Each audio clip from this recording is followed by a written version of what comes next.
Hello everyone, how are you all? I hope you guys are doing well. So guys, welcome back to our channel and start करेंगे अपना आज का session. तो आज के session में हम लोग एज यूजुअली डिस्कस कर रहे हैं आपका practice set unit 2 research aptitude का हिंदी लैंग्वेज में। यानी कि यहाँ पर जो क्वेश्चंस को हम डिस्कस करने वाले हैं वो हिंदी लैंग्वेज के क्वेश्चंस हैं और सेशन आपके लिए बहुत ज़्यादा बेनिफिशियल रहने वाला है। तो वीडियो को विदाउट स्किप के लास्ट तक ज़रूर देखें ताकि आपसे कोई भी इंपॉर्टेंट क्वेश्चन यहाँ पर मिस ना हो। इसका फर्स्ट पार्ट हम ऑलरेडी कवर कर चुके हैं जहाँ पर कि हमने टोटल 30 क्वेश्चंस को डिस्कस किया था और हमारे 20 क्वेश्चंस जो हैं वो हम इस वीडियो में कवर करेंगे। उसके बाद आपका 50 क्वेश्चंस का जो प्रैक्टिस सेट था जो हमने इंग्लिश लैंग्वेज में करवाया था वही सेम प्रैक्टिस सेट आपका हिंदी लैंग्वेज में भी कंप्लीट हो जाएगा।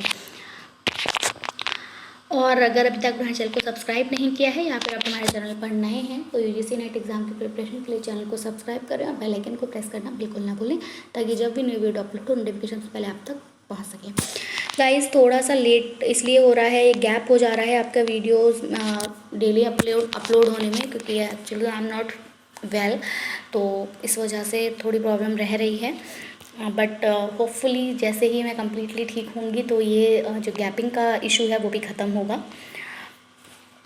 आज थोड़ा सा मुझे बेटर फील हुआ भी तो फिर मैंने सोचा कि हाँ ये वीडियो बना देनी चाहिए ताकि ये 50 क्वेश्चंस का सेट जो है वो हिंदी वाले स्टूडेंट्स को भी मिल जाए। बाकी लेट्स सी कि कल क्या हाल रहता है और कोशिश करेंगे कि ठीक ही रहें और ताकि वीडियो जो है वो हम प्रोवाइड कर सकें। तो फर्स्ट क्वेश्चन के साथ स्टार्ट करेंगे अपना आज का सेशन कि निम्नलिखित में से कौन सा फैलाव के माप के रूप में गलत है। तो फैलाव के रूप के माप में अगर हम देखें तो कौन सा गलत होगा। तो यहाँ पर ये जो फैलाव है, अब आप लोग को यहाँ पे समझने में प्रॉब्लम हो रही होगी, तो ये है आपका डिस्पर्जन। ठीक है, तो यहाँ पर बात हो रही है कि जो डिस्पर्जन होता है उसके लिए यहाँ पे कौन सा गलत है।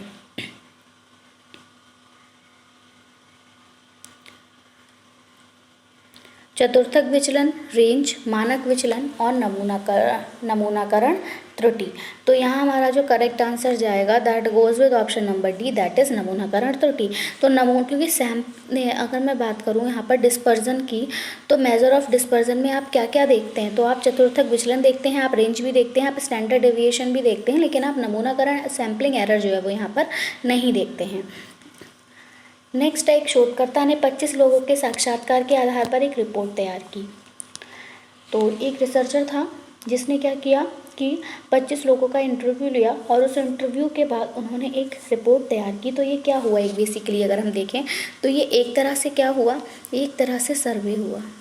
ठीक है, सर्वे में आप यही तो करते हो कि आप नंबर ऑफ़ स्टूडेंट्स या नंबर ऑफ़ कैंडिडेट्स को लेते हैं और उनके जो व्यूज़ हैं किसी भी एक पर्टिकुलर टॉपिक पे उनको आप जान के जो है वो अपने फाइनल निष्कर्ष पर पहुंचते हैं कि एक्चुअली में था क्या। मतलब अगर आपने दो अलग अलग डिफरेंट स्ट्रीम्स के स्टूडेंट्स का आपने इंटरव्यू लिया तो आपने वहाँ पर जाना कि एक पर्टिकुलर टॉपिक जो आपका रहा उसके बारे में ज़्यादा अवेयरनेस आपको किस में देखने को मिली। तो वही था, एक शोधकर्ता ने 25 लोगों के साक्षात्कार के आधार पर जो है एक रिपोर्ट तैयार की। तो इस शोध को किस श्रेणी में रखा जाएगा, तो ये आपका सर्वे है। ठीक है, और यहाँ पर लेकिन सर्वे नहीं दिया है, यहाँ आपको दिया है मात्रात्मक, गुणात्मक, ऐतिहासिक, वैज्ञानिक। तो देखिए गाइस, मात्रात्मक की बात आ गई, क्वांटिटेटिव। तो अगर सर्वे करा तो आपको पता चली कि क्या पता चली, आपने जब सर्वे किया तो आपको पता चली लोगों की क्वालिटीज़, है ना। मान लीजिए कि मैं आपको बताने लग जाऊँ कि मैं अपना नेम दूँ, मैं अपनी क्वालिफ़िकेशन बताऊँ, मैं अपनी स्ट्रेंथ बताऊँ। ठीक है, तो मैं बता रही हूँ कि मेरी स्ट्रेंथ है कि मैं सेल्फ़ मोटिवेटेड हूँ या ये, तो आपको पता चला कि मेरे अंदर एक क्वालिटी है कि मैं सेल्फ़ मोटिवेटेड हूँ। तो मतलब मुझे किसी की ज़रूरत नहीं वो मुझे आके मोटिवेट करे, मैं खुद से ही मोटिवेट हो जाती हूँ। ठीक है, तो ये क्या है, ये मेरी क्वालिटी है। तो ये आपको कैसे पता चला, सर्वे से पता चला। तो सर्वे क्या है, एक गुणात्मक है, तो यहाँ पर इसको हम गुणात्मक श्रेणी में रखेंगे। ऑप्शन नंबर बी जो है वो आपका करेक्ट हो जाएगा। शोधकर्ता आधुनिकीकरण के प्रति किशोरों के दृष्टिकोण का पता लगाने का इरादा रखता है। तो अब बात आ गई कि जो रिसर्चर है वो जो आधुनिकीकरण हो रहा है उसके प्रति किशोरों के दृष्टिकोण का पता लगाने का इरादा रखता है। तो इनमें से आप देखेंगे कि कौन सा उपकरण उपयुक्त है, किस उपकरण के थ्रू जो है वो आप इसका पता लगा सकते हो। तो प्रोजेक्टिव तकनीक के थ्रू, साक्षात्कार के थ्रू, लिकर्ट स्केल के, या फिर समाजमिति के। तो ये बात आपको हमेशा याद रखनी है कि जब भी आपको क्या करना है, किसी का दृष्टिकोण देखना है, किशोरों का दृष्टिकोण आप जब देखेंगे तो आपको ज़रूरत पड़ेगी यहाँ पर लिकर्ट स्केल की। तो ऑप्शन नंबर सी जो है वो यहाँ पर करेक्ट हो जाएगा। अब आ जाता है आपका इसको स्पेलिंग गलत है ये, ठीक है, इसको सही करेंगे। रोर्शा, तो रोर्शा इंक ब्लॉट टेस्ट में शामिल है। तो रोर्शा इंक ब्लॉट टेस्ट में क्या शामिल है, मैंने आपको बताया था जब हमने इंग्लिश वाला सेशन डिस्कस किया था। अगर आपने तो किसी ने भी देखा होगा तो आपको मैंने बताया था कि रोर्शा जो थे वो एक मनोवैज्ञानिक थे जिन्होंने कि एक इंक ब्लॉक टेस्ट नाम का परीक्षण किया था। इस इंक ब्लॉक टेस्ट में जो था वो क्या थे, 5 काले और 5 रंगीन कार्ड थे, 10 काले और 10 सफ़ेद कार्ड थे, 5 काले और सफ़ेद और 5 बहुरंगी कार्ड थे, या फिर 10 बहुरंगी कार्ड थे। तो ये जो परीक्षण हुआ था इसमें 5 काले और सफ़ेद और 5 जो थे वो बहुरंगी कार्ड थे, यानी टोटल जो संख्या थी कार्डों की वो 10 कार्ड थे। 5 में काले और सफ़ेद दोनों थे और इधर 5 में ही बहुरंगी कार्ड थे, ठीक है। अब निम्न में से कौन सा गुणात्मक शोध का एक तरीका है, तो अब गुणात्मक शोध की बात हो रही है, पूछा जा रहा है इनमें से कौन सा है। तो यहाँ पर आप देखेंगे सर्वेक्षण, जो हमने सर्वे की बात की तो आप सर्वेक्षण देखकर सर्वेक्षण मार देंगे, लेकिन ये नहीं होगा क्योंकि यहाँ पर देखिए एक वर्ड ऑलरेडी जुड़ा हुआ है। जिस तरह से आप उपसर्ग और प्रत्यय पढ़ते हो तो उसमें उपसर्ग लग जाने से जो शब्द है उसका अर्थ बदल जाता है, सिर्फ एक शब्द जुड़ता है और अर्थ बदल जाता है। तो सेम यहाँ पर ये सर्वेक्षण तो सही था, लेकिन इस सर्वेक्षण से पहले ये सामान्य जो जुड़ गया, इस सामान्य ने इस सर्वेक्षण का अर्थ जो है वो यहाँ पे गुणात्मक शोध के अंतर्गत हम इसको नहीं मानेंगे। तो ये प्रायोगिक अनुसंधान होगा, एथेनोमेथोडोलॉजी होगा, या फिर पूर्व पोस्ट कारक अनुसंधान होगा। तो यहाँ पर आपका जो करेक्ट आंसर जाएगा वो आपका जाएगा एथेनोमेथोडोलॉजी, यानी ऑप्शन नंबर सी।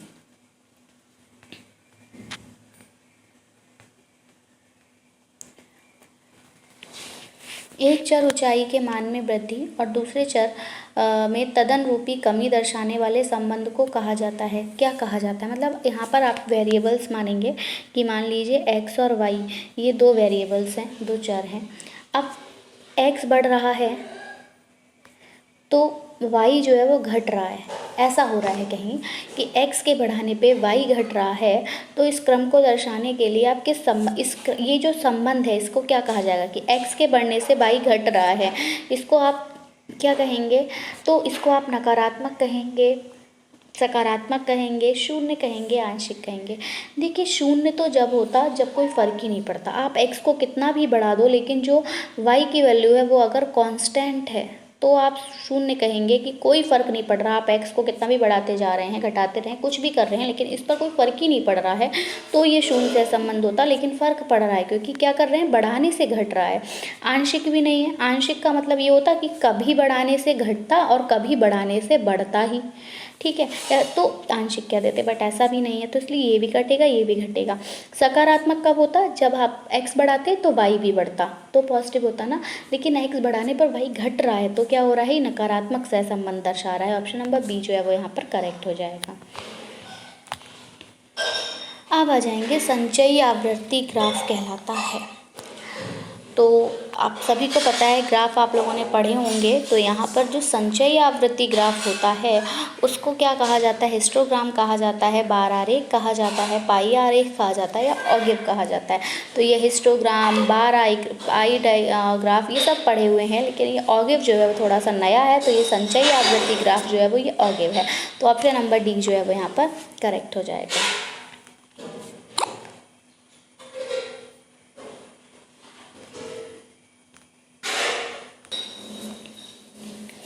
नेक्स्ट अगले क्वेश्चन की तरफ बढ़ेंगे और यहाँ पर है SPSS।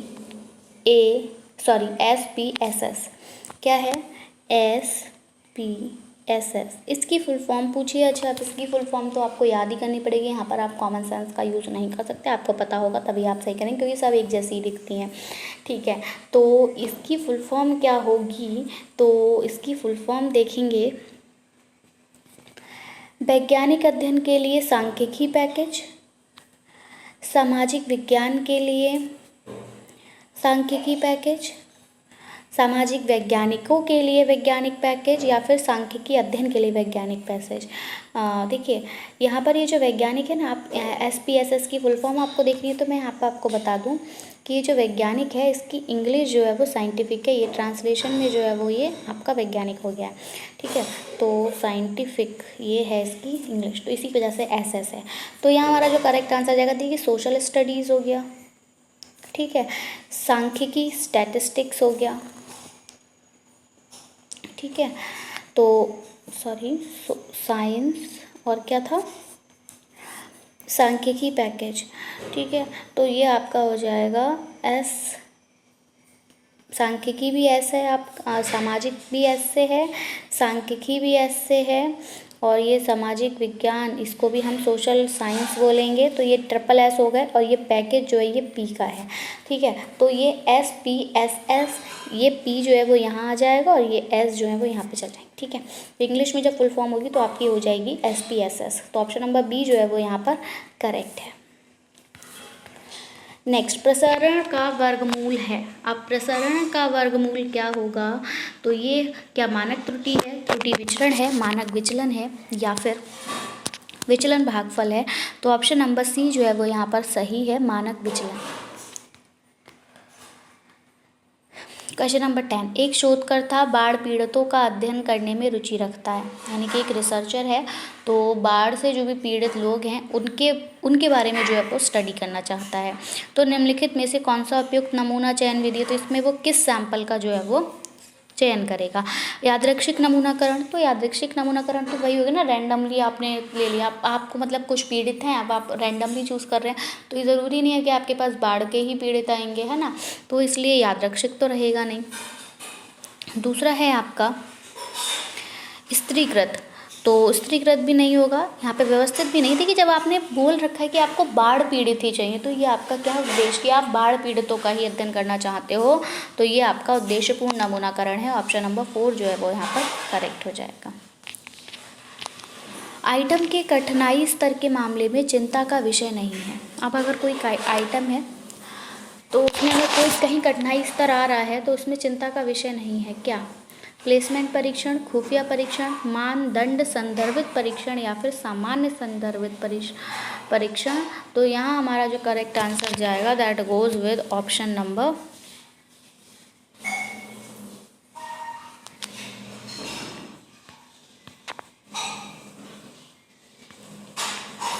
A, that is placement परीक्षण।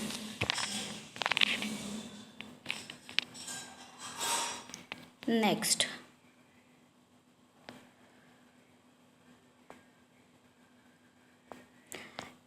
लिकर्ट प्रकार के दृष्टिकोण पैमाने के निम्नलिखित बिंदुओं को उचित क्रम में आपको पुनर्व्यवस्थित करना है। तो देखिए दृढ़ता से सहमत हैं, दृढ़ता से असहमत हैं, सहमत हैं, असहमत हैं और अनिर्णीत। इनको जब आप सीक्वेंस में लगाएंगे तो सबसे पहले आएगा आपका दृढ़ता से असहमत। दृढ़ता से असहमत होने के बाद फिर क्या होगा आपका, फिर होगा आपका असहमत। पहले आप दृढ़ता से असहमत होंगे, फिर असहमत होंगे। इधर फिर आप पहले सहमत होंगे, फिर आपका अनिर्णीत आएगा और फिर आप होंगे सहमत, और सहमत होने के बाद आप लास्ट में होंगे दृढ़ता से सहमत हैं। तो यहाँ हमारा जो करेक्ट होगा वो होगा आपका B, D, E, C, A। तो ये आपको किस में देखने को मिल रहा है, तो ये है ऑप्शन नंबर B में। So option number B is the correct answer for this question. Next है, निम्न में से कौन सा परीक्षण के बारे में सही स्पष्टीकरण है। तो इनमें से अब आप देखेंगे ऑप्शन, देखिए विश्वसनीयता पर्याप्त है, या फिर वैधता पर्याप्त है, या विश्वसनीयता और वैधता आवश्यक ही नहीं है, या फिर विश्वसनीयता आवश्यक है लेकिन पर्याप्त नहीं है। इनमें से आपको बताना है कौन सा सही होगा। तो यहाँ मैं आपको बताऊं कि जो ऑप्शंस हैं वो आपके, देखिए विश्वसनीयता हम ये नहीं रख सकते सिर्फ पर्याप्त है, वैधता भी होनी चाहिए। ये भी नहीं कह सकते कि वैधता पर्याप्त है, क्योंकि विश्वसनीयता भी होनी चाहिए।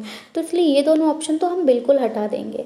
दूसरी बात आ जाती है कि विश्वसनीयता और वैधता आवश्यक नहीं है, तो ये वाली बात गलत हो जाती है, यहाँ पर नहीं है, नहीं होना चाहिए, होना चाहिए विश्वसनीयता और वैधता आवश्यक है, तो हम इसके साथ चले जाएंगे। बाकी ये क्वेश्चन थोड़ा सा कंफ्यूजिंग है, ये तो बिल्कुल नहीं होना चाहिए। तो ऑप्शन नंबर सी ही सही होगा, कब, अगर हम ये नहीं हटा देते हैं। ठीक है, अब फिर से आ गया, रोरशा स्याही धब्बा परीक्षण किसके मापन से संबंधित है? तो आपने ये जो रोरशा स्याही धब्बा परीक्षण जो था ये किसके लिए किया था? खुफिया के लिए? छोड़िए रवैया, ये योग्यता, ये कुछ नहीं है। किसका है? पर्सनालिटी का टेस्ट है ये, आपके व्यक्तित्व को परखने के लिए रोरशा ने जो है वो इंक ब्लड टेस्ट दिया था। तो ऑप्शन नंबर डी जो है वो यहाँ पर करेक्ट है। नेक्स्ट है, निम्न में से कौन सा एक असंरचित उपकरण है? अब असंरचित उपकरण कौन सा है? रवैया पैमाना, उद्देश्य परीक्षण, खुफिया परीक्षण, निबंध परीक्षण। और यहाँ हमारा जो करेक्ट आंसर जाएगा वो किसके साथ जाएगा? निबंध परीक्षण के साथ। अब देखिए, शिक्षा में अनुसंधान का जो मुख्य उद्देश्य है वो क्या है, यानी कि एजुकेशन में रिसर्च का क्या मोटिव है? तो किसी व्यक्ति की व्यक्तिगत वृद्धि में मदद करता है? तो नहीं, रिसर्च किसी व्यक्तिगत, इंडिविजुअल शब्द जो है वो हटाते चलिए, वो ऑप्शन हटा दीजिए जहाँ इंडिविजुअल की बात आ रही है। ठीक है, तो किसी व्यक्ति की नौकरी की संभावना को बढ़ाना, ये भी किसी एक व्यक्ति की बात हो रही है, इंडिविजुअलिटी। किसी की सामाजिक स्थिति में वृद्धि करना, नहीं। तो सही क्या हो जाएगा कि उम्मीदवार को एक प्रतिष्ठित शिक्षाविद बनने में क्या करा जाएगा? मदद की जाएगी, इसीलिए रिसर्च जो है वो एजुकेशन में लाई गई। दूसरा, निम्नलिखित में से कौन सा गैर प्रायिकता नमूने की श्रेणी से संबंधित नहीं है? नॉन प्रोबेबिलिटी सैम्पलिंग में कौन सा नहीं आएगा? तो नॉन प्रोबेबिलिटी सैम्पलिंग में आपका देखिए कोटा, उद्देश्यपूर्ण, आकस्मिक सब आएंगे, बट नहीं आएगा तो मल्टी स्टेज नमूना, यानी multi stage, option number b. अनुसंधान का अर्थ है, अब रिसर्च क्या है? तो मैं काफ़ी बार बता चुकी हूँ आपको, रिसर्च क्या है? बार बार खोजना नहीं, बार बार खोजना से आप यहाँ पे गलत कर जाएंगे कि रिसर्च का मतलब ये होता है, री मतलब दोबारा और फिर सर्च मतलब खोजना, तो बार बार खोजना नहीं, ये नहीं होगा। बल्कि क्या होगा? किसी भी समस्या का समाधान खोजना, नहीं, ये भी नहीं होगा। क्या होगा कि नई सच्चाई के लिए आपका एक वैज्ञानिक दृष्टिकोण होना चाहिए, ऑप्शन नंबर सी। नेक्स्ट, निम्नलिखित में से कौन सा शब्द एक परीक्षण की वैधता के विचार से संबंधित है? अब इनमें से आप देखेंगे माप की त्रुटियां, सही स्कोर विचरण, सामान्य कारक विचरण और आवेशिक त्रुटियां, ये 4 ऑप्शंस दिए हैं और आपसे पूछा है कौन सा परीक्षण जो है, कौन सा शब्द जो है वो परीक्षण की वैधता के विचार से संबंधित है। तो परीक्षण की वैधता की अगर हम बात करें तो यहाँ आपका सामान्य कारक विचरण हो जाएगा, ऑप्शन नंबर सी।